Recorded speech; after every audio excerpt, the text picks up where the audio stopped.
ରାସ ଏକ ପରମ ଗ୍ରନ୍ଥ ଭାବରେ ସେ ବର୍ଣ୍ଣନା କରିଛନ୍ତି ଏବଂ ଏହି ରାସ ବ୍ୟତୀତ ଅନ୍ୟ ସେ ଆଉ 40-50ଟି ରାସ ମଧ୍ୟ ଲେଖିଛନ୍ତି, ଯାହାକି ଲୋକଲୋଚନକୁ ଆସିପାରେ ନାହିଁ। ସେ ପୋଥି ମାଧ୍ୟମରେ ରହିଯାଇଛି ବା ମାନେ ପ୍ରକାଶ ହୋଇପାରେନି। କିଛି ଲୋକଙ୍କ ପାଖରେ ସେ ଜିନିଷ ଅଛି। ରାସ ତତ୍ତ୍ୱକୁ ପ୍ରଥମ ତାଙ୍କର ସେ ଦେଇଛନ୍ତି ପ୍ରାଧାନ୍ୟ ଯେ ଜୀବ ପରମ ସହିତ କେମିତି ସହଜରେ ମିଶିପାରିବ ଏବଂ ମୁକ୍ତି ପାଇବ। ଏହା ହେଉଛି ରାସର ତତ୍ତ୍ୱ। ସେତେବେଳେ ଯେତେବେଳେ ବଙ୍ଗୀୟ ବୈଷ୍ଣବମାନେ ହରିନାମରେ ସାରା ସଂସାରକୁ ହରିମୟ ମାନେ କୀର୍ତ୍ତନରେ ମାଧ୍ୟମରେ ତାକୁ ବୁଡ଼େଇ ତା ପ୍ରତାପ ଦେବ ମଧ୍ୟ ତାଙ୍କ ଶିଷ୍ୟତ୍ୱ କରି ସୈନ୍ୟମାନଙ୍କ ସହିତ ଯେ ରାଜା ହୋଇଗଲେ ସନ୍ନ୍ୟାସୀ ବା କୀର୍ତ୍ତନ କଲେ, ସୈନ୍ୟମାନେ ଦେଶବାସୀ ପ୍ରଜାମାନେ ମଧ୍ୟ ସେଇଥିରେ ମାତିଲେ। ଏହାଦ୍ୱାରା ରାଜଧର୍ମର ପାଳନ ନଷ୍ଟ ହେଲା।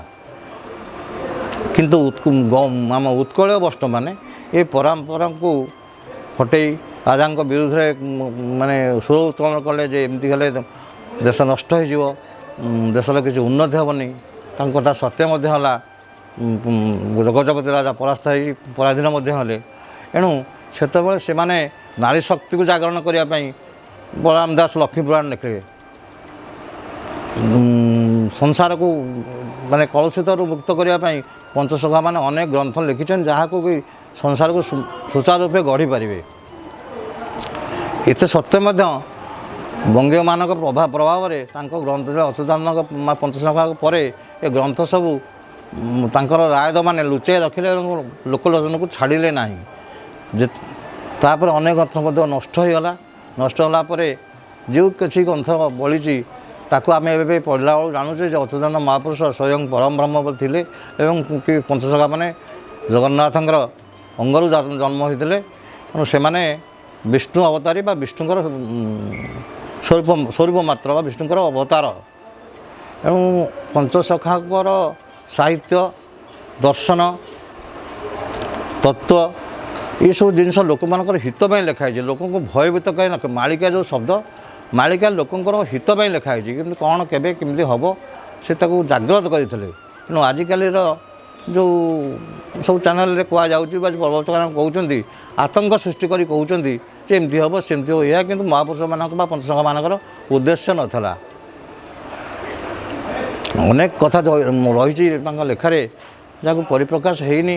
ଆମେ ଚେଷ୍ଟା କରୁଛୁ ଏହାକୁ ଆସ୍ତେ ଆସ୍ତେ କିଛି କିଛି ପ୍ରକାଶ କରିବାକୁ ପ୍ରଚେଷ୍ଟା ଜାରି ରଖିଛୁ। ତାହା ମଧ୍ୟ ଜାରି ରହିବ। ଅଖଣ୍ଡମଣ୍ଡଳାକାରଂ ବ୍ୟାପ୍ତଜେନ ଚରାଚରମ୍ ତତ୍ପଦଦର୍ଶିतं येन तस्मै श्री गुरवे नमः। गुरुर्ब्रह्मा गुरुविष्णु गुरुदेव महेश्वर गुरु साक्षात् परम ब्रह्म तस्मै श्री गुरवे नमः। नमस्ते अच्युतानंद नमस्ते जगन्नाथाय नमो जशवन्त अनन्तं बलराम नमो नमः। ओंकार ब्रह्मरूपाय गोपीकृष्ण वर्णाय च गोपी गोपालरक्षाय राधाकृष्ण नमो नमः। परमानन्दं पुरुषोत्तमं पद्मनाभं नारायणं द्वादश गोपालवन्दितनित्यं श्री अच्युतानन्द शरणं महाब्रह्मं निर्विकल्पं पूर्णानन्द मयमहरि सर्वभूते अच्युत तस्य पदे नमाम्यहम्।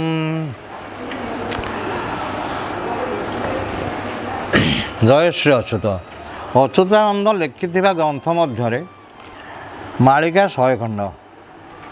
ଆଜିର ଆଲୋଚକ ବା ପ୍ରବଚକମାନେ 999 ଗ୍ରନ୍ଥ 9900 ଗ୍ରନ୍ଥ ପଛରେ ନ ଧାଇଁ ଏହି ମାଳିକା ମଧ୍ୟରୁ 30 ଖଣ୍ଡ ମଧ୍ୟରେ ଆଗ୍ରହ ହୋଇ ସମାଜରେ ବିଭ୍ରାନ୍ତ ସୃଷ୍ଟି କରୁଛନ୍ତି। ପଞ୍ଚସଖାମାନେ ଉତ୍କଳୀୟ ବୈଷ୍ଣବ ଧାରା ପ୍ରଚାର କରିବା ସମୟରେ ଶ୍ରୀ ଚୈତନ୍ୟ ଦେବଙ୍କ ଦ୍ୱାରା ଅନୁପ୍ରାଣିତ ଗଜପତି ପ୍ରତାପ ରୁଦ୍ର ଦେବ ଏବଂ ଅନ୍ୟାନ୍ୟ ଭକ୍ତମାନେ ନାମ ସଂକୀର୍ତ୍ତନରେ ଗୌଡ଼ୀୟ ବୈଷ୍ଣବ ଧାରାକୁ ପ୍ରଚାର କରୁଥିଲେ। ଅନୁରୂପ ଭାବେ ଆମର ପଞ୍ଚସଖା ପ୍ରତି ଗ୍ରାମରେ ଭାଗବତ ଟୁଙ୍ଗି ପ୍ରତିଷ୍ଠା କରିବା ସଙ୍ଗେ ସଙ୍ଗେ ଜ୍ଞାନ ମିଶ୍ରା ଭକ୍ତି ସଙ୍ଗୀତ ମାଧ୍ୟମରେ ପ୍ରଚାର କରିବାକୁ ଯାଇ ଅନେକ ରାସ ରଚନା କରିଥିଲେ।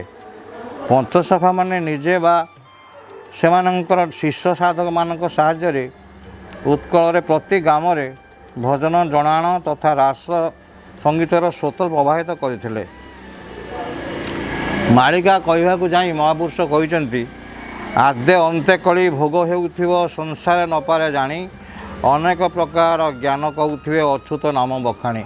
ଆଜିର ସନ୍ଥ ସାଧୁ ଅନେକ ନିଜକୁ ଅଚ୍ୟୁତାନନ୍ଦ ବୋଲି କହି ଯେଉଁ ନିଜେ ଜନ୍ମ ହୋଇଛନ୍ତି କହି ଏସବୁ ପ୍ରକାର କଥା କହୁଛନ୍ତି। ଆଉ ମଧ୍ୟ କିଛି ପ୍ରବଚକ ବା ମାଳିକା ପ୍ରବଚକମାନେ ଯେଉଁ ଆତଙ୍କ ସୃଷ୍ଟି କରୁଛନ୍ତି, ଏହା ମହାପୁରୁଷ ଅଚ୍ୟୁତାନନ୍ଦ କେବେ ଲେଖି ନାହାନ୍ତି। ଏ ସାମାନ୍ୟତମ ଜିନିଷକୁ ସେମାନେ ବଡ଼ ଆକାର ଥୋଇକି ସଂସାର ଲୋକମାନଙ୍କ ମଧ୍ୟରେ ଆତଙ୍କ ସୃଷ୍ଟି କରୁଛନ୍ତି। ଏଇଥିପାଇଁ ଉତ୍କଳୀୟ ବୈଷ୍ଣବମାନେ ଜ୍ଞାନ ମିଶ୍ରା ଭକ୍ତିକୁ ପ୍ରଚାର କରିଥିଲେ। ପୁଣ୍ୟଭୂମି, ତ୍ୟାଗଭୂମି, ଯୋଗଭୂମି, ଧର୍ମଭୂମି ତଥା ଶ୍ରେଷ୍ଠ ସଂସ୍କୃତିର ଦେଶ ରୂପେ ଭାରତ ପୃଥିବୀରେ ଏକ ସ୍ୱତନ୍ତ୍ର ସ୍ଥାନ ଅଳଙ୍କୃତ କରେ।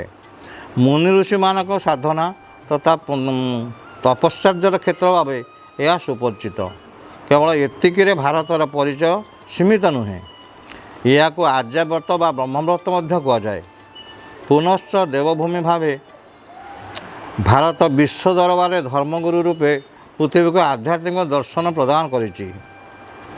ଯେତେବେଳେ ମାନବ ସମାଜର ବିପର୍ଯ୍ୟୟ ଦେଖାଯାଏ, ଠିକ୍ ସେତେବେଳେ ସ୍ୱୟଂ ପ୍ରଭୁ ଧରାଧାମରେ ଅବତାର କରନ୍ତି, ମାନବ ସମାଜକୁ ଉଚିତ ଦିଗ୍ଦର୍ଶନ ଦିଅନ୍ତି। ଏପରି ଅବସ୍ଥାର ଷୋଡ଼ଶ ଶତାବ୍ଦୀର ପ୍ରାରମ୍ଭରେ ଦେବଭୂମି ଉତ୍କଳରେ ଦେଖାଯାଇଥିଲା। ଏହି ସମୟରେ ଉତ୍କଳ ଆକାଶରେ ଯେଉଁ 5 ଜଣ ଜ୍ୟୋତିଷ୍ମାନ ତାରକା ଆବିର୍ଭାବ ହୋଇଥିଲେ, ସେମାନେ ପଞ୍ଚସଖା ନାମରେ ପ୍ରସିଦ୍ଧି ଲାଭ କରିଥିଲେ। ସେହି ପଞ୍ଚସଖାଙ୍କୁ ଆମ୍ଭେମାନେ ସାଧୁ, ସନ୍ଥ, ସିଦ୍ଧ, ସାଧକ ତଥା ମହାପୁରୁଷ ଭାବରେ ସମ୍ବୋଧନ କରିଥାଇ। ଏହି 5 ଜଣ ହେଲେ ଅଚ୍ୟୁତାନନ୍ଦ, ବଳରାମ, ଅନନ୍ତ, ଯଶୋବନ୍ତ ଓ ଜଗନ୍ନାଥ ଦାସ। ଏହି ପଞ୍ଚସଖାମାନେ ସମସ୍ତେ ସ୍ୱୟଂ ଗୋଲକନାଥ ବିଷ୍ଣୁଙ୍କର ଅଂଶଅବତାର ବୋଲି ପ୍ରମାଣ ରହିଛି। ସେଥିପାଇଁ ଉଲ୍ଲେଖ ଅଛି, ପରମ ପୁରୁଷ ଦେବ ମୁରାରୀ ପଞ୍ଚସଖାଙ୍କୁ ଅଙ୍ଗୁରାତ କରି ଏ ପଞ୍ଚସଖା ମଞ୍ଚ ଅବତାର ସୂର୍ଯ୍ୟ କୂଳରେ ଯଶ ମହାବୀର। ଇଏ ଗୁପ୍ତଟିକା ଗୀତାରେ ଉଲ୍ଲେଖ ଅଛି। ସେହି ପଞ୍ଚସଖା ମୌଡ଼ମଣି ଶ୍ରୀ ଅଚ୍ୟୁତାନନ୍ଦ ଜନସମାଜର ଗୋଲକନାଥ ବୋଲି ଆଦୃତ। ତାଙ୍କ ସୂତ୍ରରେ ଭକ୍ତ ମୁଖରେ ରହିଛି, ଅଚ୍ୟୁତ ଗୋଲକନାଥ ସାକ୍ଷାତ ବିଷ୍ଣୁ ସ୍ୱରୂପକଂ। 1485ରୁ 1489 ମସିହା ମଧ୍ୟରେ ଶ୍ରୀ ଅଚ୍ୟୁତାନନ୍ଦଙ୍କ ଆବିର୍ଭାବ ହୋଇଥିଲା ବୋଲି ବିଭିନ୍ନ ଗବେଷକଙ୍କ ମତ। ପିତା ଦୀନବନ୍ଧୁ ଖୁଣ୍ଟିଆ ଓ ମାତା ପଦ୍ମାବତୀଙ୍କ ସୁପୁତ୍ର ଅଚ୍ୟୁତାନନ୍ଦ ଦୈବଗୁଣ ସମ୍ପନ୍ନ ବୋଲି ବାଲ୍ୟାବସ୍ଥାରୁ ଜଣାପଡ଼ିଥିଲା। ଅଚ୍ୟୁତାନନ୍ଦଙ୍କ ସୁକୃତ ଶୂନ୍ୟ ସଂହିତାରେ ଆତ୍ମଜନ୍ମ ସମ୍ବନ୍ଧରେ ଉଲ୍ଲେଖ ଅଛି। 10 ମାସ 10 ଦିବସ ମଧ୍ୟରେ ଶୁକ୍ଳପକ୍ଷ ମାଘ ଏକାଦଶୀ ଜନ୍ମ ଲଭନ୍ତେ ପିତାମ ଦେଖନ୍ତେ ଅପୁତ୍ରିକ ଦୋଷ ଧନୁଷୀ। ଜାତକର୍ମ ପିତା ମାତାମାନେ କଲେ ଷଠି ଉଠିଆରି ତୁଲେ, ଅଗଣା ଆପୋଛା କରିଣ ମୋ ନାମ ଅନେକ ପ୍ରକାର ଦେଲେ। କେବଲେ ଅନାମ ଅଗଣି ତୋ ନାମ କେବଲେ ଅନନ୍ତ ହରି, ମାତା ପିତା ମୋତେ ଡାକିଲେ ନିଶ୍ଚୟ ଅଚ୍ୟୁତ ନାମକୁ ଧରି।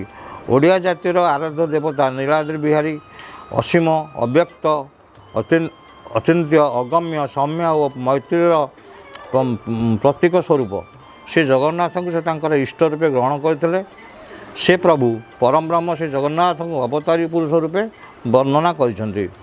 ଦୀର୍ଘ 500 ବର୍ଷ ଧରି ପଞ୍ଚସଖା ସାହିତ୍ୟର ଲୋକପ୍ରିୟତା ଅକ୍ଷୁଣ୍ଣ ରହିଅଛି।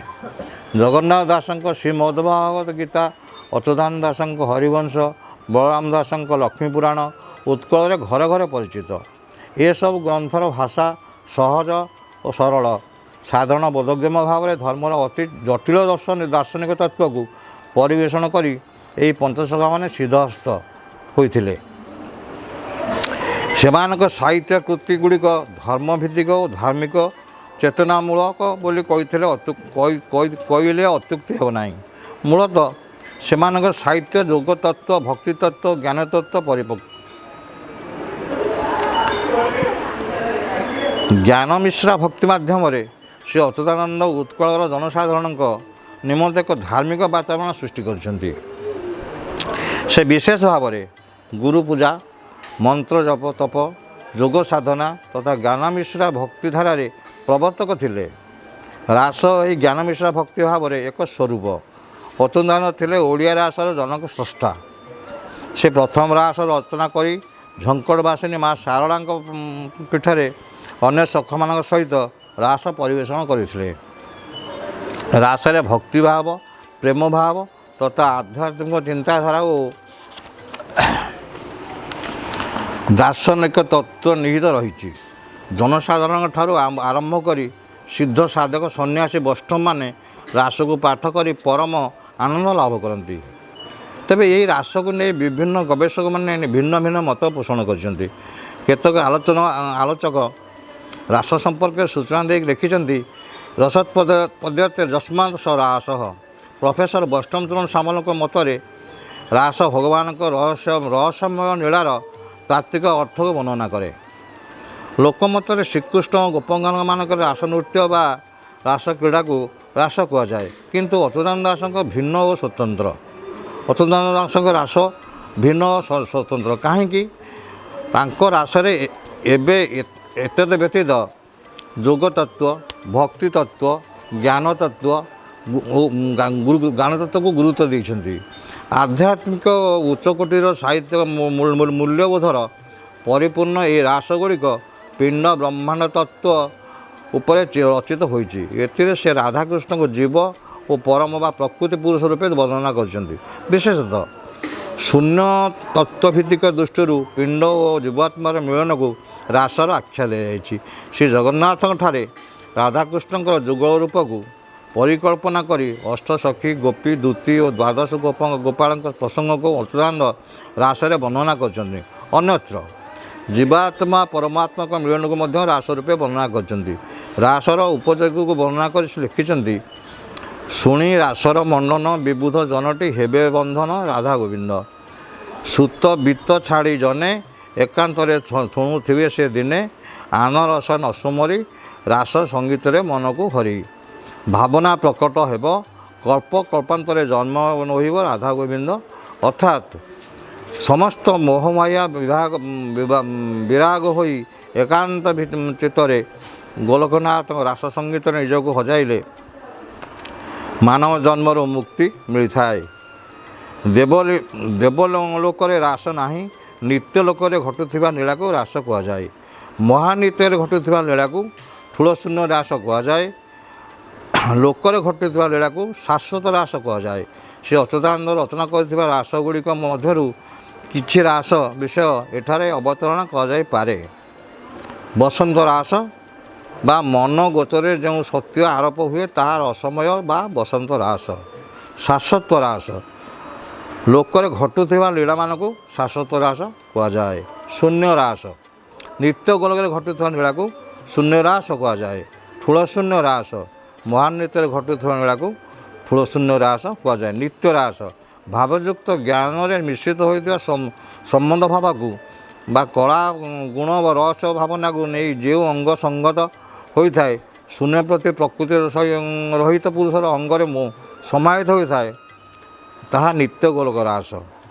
ମହାନିତ୍ୟ ରାସ, ନିତ୍ୟ ଶାଶ୍ୱତ ଅପରିମେୟ ଶୂନ୍ୟ ଭାବନାମାୟା ଅନ୍ତର୍ନିହିତ ସ୍ୱଭାବକୁ ନେଇ ଯେଉଁ କ୍ରୀଡ଼ା କରାଯାଏ ତାହା ମହାନିତ୍ୟ ରାସ। ଅନ୍ତର୍ବେଦୀ ରାସ। ମାନସ ଚିତ୍ତ ହଂସ ପ୍ରାଣଯୁକ୍ତ ହୋଇଥିବା ଭକ୍ତମାନଙ୍କ ସହିତ ଯେଉଁ ଭାବ ସୃଷ୍ଟି ହୁଏ ତାହା ଅନ୍ତର୍ବେଦୀ ରାସ। ମଣିବେଦୀ ରାସ ନିତ୍ୟ ପ୍ରକୃତି ସହିତ ଅପ୍ରକୃତିତ ମିଳନ ବା ଭାବାତ୍ମକ କଥୋପକଥନ ରାସ ସଙ୍ଗୀତ ଭାବରେ ପରିବେଷଣ ହେଲେ ତାହାକୁ ମଣିବେଦୀ ରାସ କୁହାଯାଏ। କଳ୍ପରାସ ଆଦ୍ୟ ପ୍ରକୃତି ନିତ୍ୟ ପ୍ରକୃତି ଜାଗ୍ରତ ପ୍ରକୃତିକୁ ପ୍ରକାଶ କରିବା ପାଇଁ ଯେଉଁ ମିଳନ ଘଟେ ତାହା କଳ୍ପରାସ।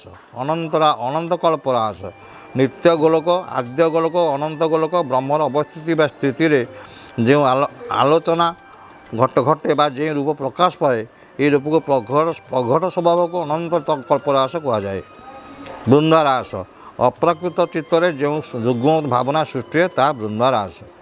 ମଣିକର୍ଣ୍ଣିକା ରାସ ଆସକ୍ତି ନିତାଭିମାନ ସୁସୁପ୍ତି ରହିତ ମୋହ ଓ କାମନା ରହିତ ସ୍ୱତ ଉପଭୋଗ୍ୟ ନିତ୍ୟଧାରାର ପୂର୍ଣ୍ଣଚିତ୍ତକୁ ନେଇ ଯେଉଁ ଭାବ ପ୍ରକଟ କରାଯାଏ ତାହା ମଣିକର୍ଣ୍ଣିକା ରାସ।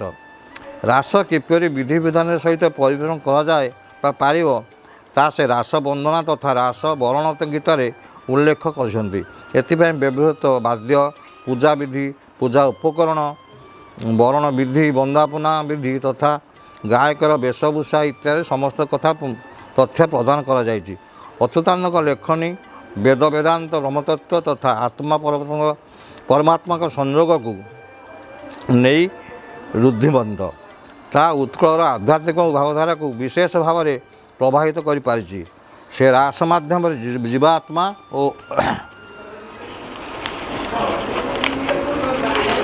ଓ ପରମାତ୍ମାଙ୍କୁ ପିଣ୍ଡ ବ୍ରହ୍ମାଣ୍ଡ ମଧ୍ୟରେ ପରିକଳ୍ପନା କରି ଶରୀର ମଧ୍ୟରେ ନିତ୍ୟ ରାସ କଥା ବର୍ଣ୍ଣନା କରିଛନ୍ତି।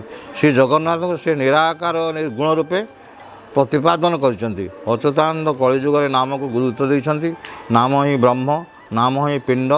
ତାଙ୍କ ମତରେ ପ୍ରଭୁଙ୍କ ହୃଦୟ ମଧ୍ୟରେ ଅନୁଭବ କରିବା ହିଁ ଆଧ୍ୟାତ୍ମିକ ଜ୍ଞାନ ଲାଭର ପ୍ରକୃତ ପରିଚୟ। ତେଣୁ ସେ ଲେଖିଛନ୍ତି ନାମକୁ ଚିହ୍ନିଲେ ରୂପ ଲୋଡ଼ା ନାହିଁ ସର୍ବରୂପ ଜହିଁ ଠୁଳ। ନାମକୁ ଚିହ୍ନିଲେ ଧନ୍ଦା ଫିଟିଯାଏ ସବୁ ନାମର ଯେ ମୂଳ। ସବୁଠାରେ ଥାଇ ନାମ ନମିଶାଇ ରୂପରେ କରିଛି ବାସ। ଅନାଦି ଅବ୍ୟକ୍ତ ପରମ ରୂପୀ ସର୍ବରୂପରେ ପ୍ରକାଶ। ସମାଜରେ କୁସଂସ୍କାର ଓ ଜାତି ପ୍ରଥା ବିରୁଦ୍ଧରେ ସ୍ୱର ଉତ୍ତୋଳନ କରି ସେ ଦର୍ଶାଇଥିଲେ ଯେ ବ୍ରାହ୍ମଣଙ୍କ ଠାରୁ ଶୂଦ୍ର ପର୍ଯ୍ୟନ୍ତ ସମସ୍ତଙ୍କର ଆଧ୍ୟାତ୍ମିକ ଅଧିକାର ରହିଛି। ବ୍ରହ୍ମ ସକଳ ଘଟେ ବିଦ୍ୟମାନ ଓ ସମସ୍ତ ପ୍ରାଣୀଗତ ପରମାତ୍ମାଙ୍କ ନିର୍ଦ୍ଦେଶରେ ଆଶଜାତ। ଏଥି ନିମନ୍ତେ ରାସ ବା ରାସ ମହୋତ୍ସବ ମାଧ୍ୟମରେ ସମାଜରେ ସର୍ବଧର୍ମର ସମନ୍ୱୟ ଘଟାଇଛନ୍ତି। ତାଙ୍କ ପ୍ରଚାରିତ ଜ୍ଞାନମିଶ୍ରା ଭକ୍ତି ଏକ ସାର୍ବଜନୀକ ଧର୍ମ। ସେଥିପାଇଁ ମନୁଷ୍ୟ ନିଜର ହୃଦୟକୁ ନିର୍ମଳ ରଖି ମନକୁ ସଂଯମ ଓ କାମନା ମୁକ୍ତ କରି ଭକ୍ତିପୂତ ଭାବରେ ଭଗବାନଙ୍କ ନିକଟରେ ସମର୍ପଣ ହେବା ବାଞ୍ଛନୀୟ। ଜ୍ଞାନ ପାଇଁ ଭକ୍ତି ଓ ଭକ୍ତି ପାଇଁ ଜ୍ଞାନର ପ୍ରୟୋଜନ ରହିଛି। ତେଣୁ ସେ ଲେଖିଛନ୍ତି ଭକ୍ତି ପ୍ରେମ ଭାବ ବିଶ୍ୱାସ ନେଇ ଯେଉଁ ଜୀବ ମୋତେ ଭାବ କରଇ ସେହି ଭାବ ମୁଇଁ ବନିବି ଜାଣ। ମନ୍ତ୍ର ଯନ୍ତ୍ର ତନ୍ତ୍ର ନଥାଏ ପୁଣ ସକଳ ବୃତ୍ତାନ୍ତ କହିବି ତୋତେ। ଜୀବ ରହିଅଛି ମର ଜଗତେ ରସପୂର୍ଣ୍ଣ ହୋଇ ରାହସ କର। ଅଙ୍ଗେ ଅଙ୍ଗେ ତୁଇ ତାହା ନିକର। ଧନ୍ୟ ପୁରୁଷ ସେ ଲୀଳା ପ୍ରସଙ୍ଗ ଅବ୍ୟକ୍ତ ଯୋଗରେ ଭାବ ସେ ଲାଭ। ବ୍ୟକ୍ତ ବ୍ରହ୍ମ ବୋଲି ସଦା ଯେ ହୋଇ ବ୍ୟକ୍ତ ଅବ୍ୟକ୍ତ ସେ କିଛି ନୁହଁ। ଠିକ ଠାର ପଦ କହିଲି ତୋତେ ଏ ଜ୍ଞାନ ଧର ତୋ ହୃଦୟ ଗତେ। ସବୁର ବର୍ଣ୍ଣନା ହୋଇବ ସାର ରାସ ବର୍ଣ୍ଣନା ମଣିବେଦୀର। ଏଇ ଭାବ ବୁଦ୍ଧି ରଖ ଯେ ଚିତ କହି ଦିନ ଯେ ଦାସ ଅଚ୍ୟୁତ। ଭଗବାନଙ୍କୁ ଜାଣିବା ପାଇଁ କୌଣସି ତିଳକ ମାଳା ତଥା କୌଣସି ରଙ୍ଗ ଦସ୍ତର ପ୍ରୟୋଜନ ନାହିଁ।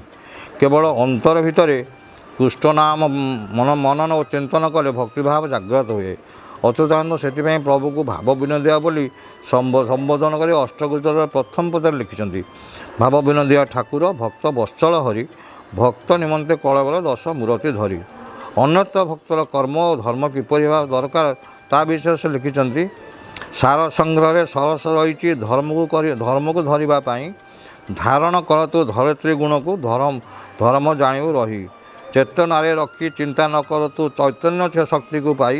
ଚେତନା ହରିଲେ ଚିନ୍ତା ଚାଲିଯିବ ଚେତନ ମିଳିବ ନାହିଁ। ଧାରଣ କରିଣ ଚରଣ ନ କଲେ ବରତ ହୋଇବ ନାହିଁ। ବାରମ୍ବାର ଯାହା ସ୍ମରଣ କରିଲେ ସରିତ ସମାନ ହୋଇ। ଅଚ୍ୟୁତାନନ୍ଦଙ୍କ ରାସରେ ସାମାଜିକ ଆଧ୍ୟାତ୍ମିକ ଓ ଆଦିଭୌତିକ ତଥା ଅନୁଷ୍ଠାନର ବୈଷ୍ଠକ ଭୂମିକା ରହିଛି। ଏକ ସୁସ୍ଥ ସମାଜର ଗଠନ ମୂଳରେ ଲୋକପ୍ରିୟ ଚରିତ୍ର ଭୂମିକା ଏକାନ୍ତ ଗୁରୁତ୍ୱପୂର୍ଣ୍ଣ। ତେଣୁ ମାନବ ସବୁତା ସତ୍ୟ, ଶାନ୍ତି, ଦୟା, କ୍ଷମା ଗୁଣର ଅଧିକାରୀ ହେବା ଉଚିତ ବୋଲି ସେ ଦର୍ଶାଇଛନ୍ତି ତାଙ୍କର ଅଷ୍ଟଗୁଚ୍ଛରେ। ଗୁରୁ ଶବଦ ବ୍ରହ୍ମଜ୍ଞାନ ଜହିଁ କହିଲେ କର୍ଣ୍ଣ, ସତ୍ୟ, ଶାନ୍ତି, ଦୟା, କ୍ଷମାରେ ସଦା ଦିଅତୁ ମନ। ଆଧ୍ୟାତ୍ମିକ ଦୃଷ୍ଟିକୋଣରୁ ଆତ୍ମା ସହିତ ଆତ୍ମା ସହିତ ପରମାତ୍ମାର ମହାମିଳନକୁ ସେ ରାସନୀଳାରେ ରୂପ ଦେଇଛନ୍ତି। ଏଠାରେ ଭକ୍ତି ଓ ତ୍ୟାଗକୁ ଜ୍ଞାନମିଶ୍ରା ଭକ୍ତି ରୂପେ ପ୍ରତିପାଦନ କରି ସେ ଲେଖିଛନ୍ତି, ଯତ୍ନ କରି ରତ୍ନ ଧରତୁ ରତ୍ନ ଭାବରେ ଥାଇ, ରତ୍ନକୁ ରତ୍ନରେ ଗୁଣିଲେ ରତ୍ନ ପ୍ରାପ୍ତ ହୋଇ। ଏବଂ ରାସ ଏକ ପରମ ଗ୍ରନ୍ଥ ଭାବରେ ସେ ବର୍ଣ୍ଣନା କରିଛନ୍ତି ଏବଂ ଏହି ରାସ ବ୍ୟତୀତ ଅନ୍ୟ ସେ ଆଉ 40-50ଟି ରାସ ମଧ୍ୟ ଲେଖିଛନ୍ତି, ଯାହାକି ଲୋକଲୋଚନକୁ ଆସିପାରି ନାହିଁ। ସେ ପୋଥି ମାଧ୍ୟମରେ ରହିଯାଇଛି ବା ମାନେ ପ୍ରକାଶ ହୋଇପାରିନି। କିଛି ଲୋକଙ୍କ ପାଖରେ ସେ ଜିନିଷ ଅଛି। ରାସ ତତ୍ତ୍ୱକୁ ପ୍ରଥମ ତାଙ୍କର ସେ ଦେଇଛନ୍ତି ପ୍ରାଧାନ୍ୟ, ଯେ ଜୀବ ପରମ ସହିତ କେମିତି ସହଜରେ ମିଶିପାରିବ ଏବଂ ମୁକ୍ତି ପାଇବ। ଏହା ହେଉଛି ରାସର ତତ୍ତ୍ୱ। ସେତେବେଳେ ଯେତେବେଳେ ବଙ୍ଗୀୟ ବୈଷ୍ଣବମାନେ ହରିନାମରେ ସାରା ସଂସାରକୁ ହରିମୟ ମାନେ କୀର୍ତ୍ତନରେ ମାଧ୍ୟମରେ ତାକୁ ବୁଡ଼େଇ ପ୍ରତାପ ଦେବ ମଧ୍ୟ ତାଙ୍କର ଶିଷ୍ୟତ୍ୱ କରି ସୈନ୍ୟମାନଙ୍କ ସହିତ ଯେତେବେଳେ ରାଜା ହୋଇଗଲେ ସନ୍ନ୍ୟାସୀ ବା କୀର୍ତ୍ତନ କଲେ, ସୈନ୍ୟମାନେ ଦେଶବାସୀ ପ୍ରଜାମାନେ ମଧ୍ୟ ସେଇଥିରେ ମାତିଲେ। ଏହାଦ୍ୱାରା ରାଜଧର୍ମର ପାଳନ ନଷ୍ଟ ହେଲା। କିନ୍ତୁ ଆମ ଉତ୍କଳୀୟ ବୈଷ୍ଣବମାନେ ଏ ପରମ୍ପରାକୁ ହଟେଇ ରାଜାଙ୍କ ବିରୁଦ୍ଧରେ ମାନେ ସୁର ଉତ୍ତୋଳନ କଲେ ଯେ ଏମିତି ହେଲେ ଦେଶ ନଷ୍ଟ ହୋଇଯିବ, ଦେଶର କିଛି ଉନ୍ନତି ହେବନି। ତାଙ୍କ କଥା ସତ୍ୟ ମଧ୍ୟ ହେଲା। ଗଜପତି ରାଜା ପରାସ୍ତ ହୋଇ ପରାଧୀନ ମଧ୍ୟ ହେଲେ। ଏଣୁ ସେତେବେଳେ ସେମାନେ ନାରୀ ଶକ୍ତିକୁ ଜାଗରଣ କରିବା ପାଇଁ ବଳରାମ ଦାସ ଲକ୍ଷ୍ମୀପୁରାଣ ଲେଖିଲେ।